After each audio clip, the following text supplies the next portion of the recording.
Hello viewers आपण माने जो माने जूनियर टीचर स्कीमेटिक रे आपण माने एते व्यस्त विब्रत हुअन्तु नाही सब जिनिसर धैर्य धरन्तु अ, निश्चित भाव जानिथिबे जूनियर टीचर जो माने देइचन्ते एग्जाम देइचने जूनियर टीचर स्कीमेटिक रे तांकर धैर्यर सीमा कहिले न सरे बहुत दिन धैर्य धरचन्ती एबे भी धैर्य धरन्तु किछि व्यस्त विब्रत हुअन्तु नाही आपण माने जानिथिबे जहाँकि रिजर्वेशन रूल गोटे अछि जहाँ जी एंड पीजी तरफ Odisha government reservation rule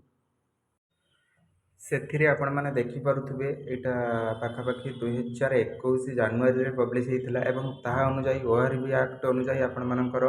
reservation rule ଆପଣ ଏଠି ଦେଖିପାରନ୍ତି। ଏଠି କ୍ଲାରିଫାଏ କରାଯାଇଛି ଜିଏପିଜି ତରଫରୁ ଯେ ପ୍ରତ୍ୟେକ ଫିଲିଂ ପୋଷ୍ଟ କରିବା ପାଇଁ ତ ଏହି ରୁଲ୍କୁ ମାନିବାକୁ ପଡ଼ିବ। ଦୁଇ ପ୍ରକାର ରିଜର୍ଭେସନ୍ ଆପଣମାନଙ୍କର ଥାଏ types of reservation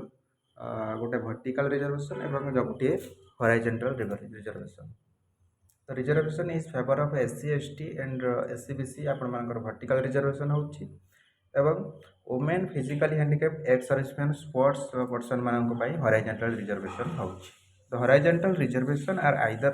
compartmental horizontal reservation or overall horizontal।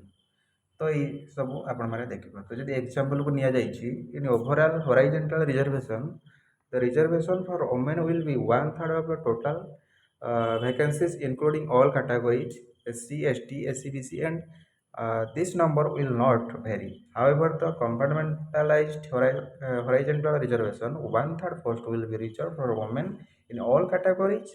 For individual categories of SC, ST, SCBC, in this process, the total post filled by women may be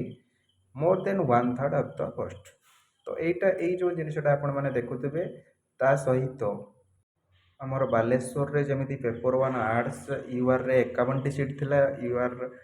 34 और ओमेन स्पेशली 17टी सीट रिजर्व थिला। तो एथिरे आपण माने check करि पारुथबे तो प्रथम आडू आपण मानकर पाखापाखि 15-17 जन गर्ल्स रहिचंती बा फीमेल रहिचंती एवं शेष आड़क ओमेन मानक 15-17टी दि जाइए पाखापाखि 30 ରୁ 32टी सीट ओमेन मानक दि जाइए 51टी एवं जेहेतु आपण कहे से अधिक मार्क रखिंट तो हो पारे किंतु ये जो रिजर्वेशन रूल आपको प्रथम मुझे देखली ताकू जदि किसी उल्लंघन हो कौन होटा तो आम जानी ना तो निश्चित भाव में आमर Odisha junior teacher aspirant association ओजेटा तरफ आपण मैंने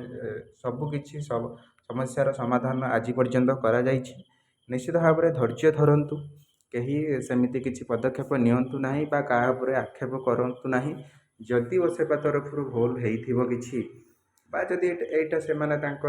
रिजर्वेशन रूल जोटा से अनुजाई से करेंगे तो निश्चित भाव में से क्लारिफाए करेंगे से ओजेटा तरफ निश्चित भाव में आपण मानक जनाई दिज्व एवं बहुत शीघ्र आपण मैंने जानीपारे ओसेपा यहाँ क्लारिफाए कर आपण निश्चित भाव में पदक्षेप ने एवं किसी सेमती भूल पदक्षेप कहीं नापी चेष्टा करूँ आपण मैंने व्यस्त हूँ ना विव्रत हूँ ना तो निश्चित भाव में अपेक्षा करूँ आपण मानक सबकि क्लारिफिकेशन ओसेपा तरफ मिलଯିव बोली आशा निश्चित भाव में भिडियोटी को आपण मैंने अन्य पाखु शेयर करूँ कहीं जेपरी व्यस्त न हेबे समस्ते आशायी अच्छा जे पर्यंत निजुक्ति पाई ना समस्ते आशायी अच्छा निश्चित भाव में समस्त धैर्य हरा कहीं हूँ ना समस्ते निश्चित भाव में एकाठी हो रुहतु निश्चित भाव में आपण मैंने जेटा सहित सब रही थे जहाद्वारा आम पुणी जदि किसी प्रोब्लेम सेमती क्रिएट हो तो निश्चित भाव में आंदोलन करी आम स्ट्राइक करी आम किसी हासिल करें वीडियोटी को मोर टू मोर शेयर करूँ जहाद्वारा समस्ते यह जानीपारे कौन असुविधा अच्छी जदि किसी असुविधा थी सेवा निश्चित भाव में यह क्लारिफिकेशन देव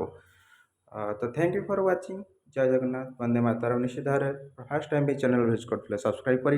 लेटेस्ट अपडेट पाइबा थैंक यू फॉर वाचिंग जय जगन्नाथ वंदे मातरम।